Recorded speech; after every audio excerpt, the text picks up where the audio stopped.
Merci Gérard. Donc ensuite nous passons à la motion et au point pour info lié au Conseil de développement. Je cède la parole à Maude.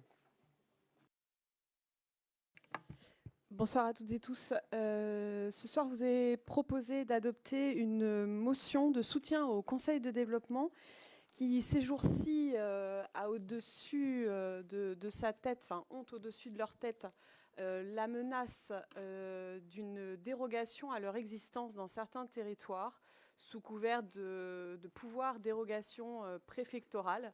Donc, évidemment, moi, je souhaitais qu'on puisse se positionner sur ce que j'appelle le monde à l'envers démocratique. Il s'agirait, comme en 2019, par cavalier législatif, de venir rendre facultatif, sous pouvoir préfectoral, l'existence des conseils de développement. Souvenez-vous, en 2019, ils avaient déjà eu besoin d'un soutien appuyé pour continuer d'exister. Le seuil de leur existence était positionné à 20 000. Merci.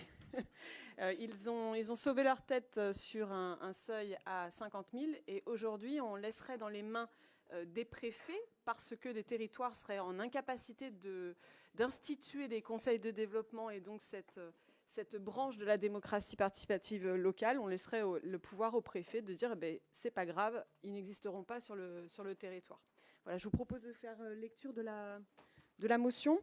Donc, le 10 juin 2025, le Sénat a adopté une mesure qui menace l'existence même des conseils de développement dans les intercommunalités de plus de 50 000 habitants. Avec l'accord du préfet, comme je vous le disais, une intercommunalité pourrait désormais être exemptée de l'obligation légale de créer un conseil de développement. La proposition de loi visant à renforcer et sécuriser le pouvoir préfectoral de dérogation afin d'adapter les normes au territoire, examinée par le Sénat le 10 juin et transmise à l'Assemblée nationale, contient dans son article 4 ter, introduit par le gouvernement, une disposition qui permettrait au préfet d'autoriser les intercommunalités à ne pas créer de conseil de développement. Il s'agit d'une remise en cause injustifiée d'un outil citoyen structurant. On en fait la preuve quasi chaque jour sur notre territoire.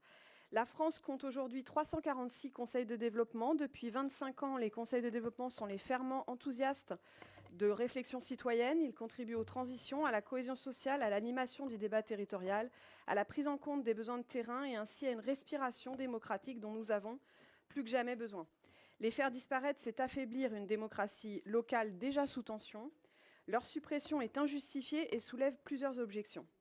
Les instances de participation et de concertation sont l'essence même des dynamiques d'apprentissage démocratique. Certains élus ici sont issus de conseils de développement ou d'instances participatives locales. La maturité des institutions est nécessairement un processus qui se nourrit d'expérimentation associant la population à la décision publique. Les conseils de développement sont déjà divers dans leur forme, adaptables à tous les contextes. La loi n'impose ni format ni méthode, elle garantit seulement leur existence. Introduire une possibilité de dérogation, c'est faire de la participation organisée une option qui balaye la reconnaissance des réalités locales et repousse l'engagement citoyen. Grand Angoulême, je l'espère que vous partagez, est attaché au Conseil de développement. Les conseils de développement rassemblent des forces vives du territoire. Les membres s'y investissent bénévolement, vous en connaissez le nombre d'heures exécutées chaque année, dans la durée, pour apporter leur expertise d'usage, leur expérience et leur regard sur les projets du territoire. Ils le font aux côtés des élus, dans une logique de coopération. Mis en place dès 2002, le Conseil de développement de Grand Angoulême a su construire une relation de confiance et de travail avec les élus, mais aussi les services de l'agglomération. Notre pacte de gouvernance formalisé en 2020 vient affirmer ce lien en positionnant le Conseil de développement comme instance centrale de co-construction des décisions de la collectivité, dans une volonté de dialogue, d'ouverture et de proximité. Ces dernières années, les publications des membres ont traité de nombreux sujets locaux. Citoyens et citoyennes et territoires en dialogue en 2025, l'après-crise en 2024, de la récolte à la popote en 2023. Il faut que ça bouge maintenant. Une mobilité pour tous, ambitieuse, équitable et écologique en 2023. Zéro déchet, c'est quand? Maintenant, 2023. Carte et climat, 2 avis rendus en 2023.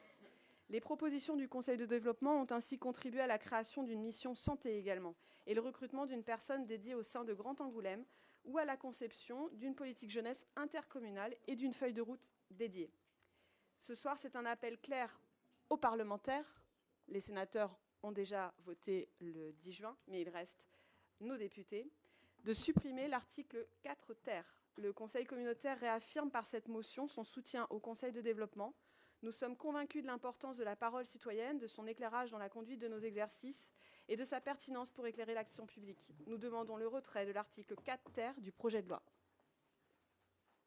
Est-ce que ça amène des interventions, des remarques? Non, on va délibérer. Qui est pour l'adoption de cette motion de censure? Enfin, de censure. Mais presque.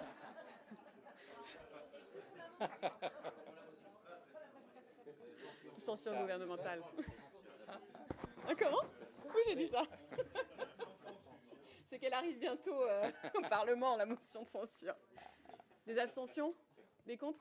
Merci. Et merci encore au Conseil de développement dans leur ensemble et notamment le nôtre, bien sûr.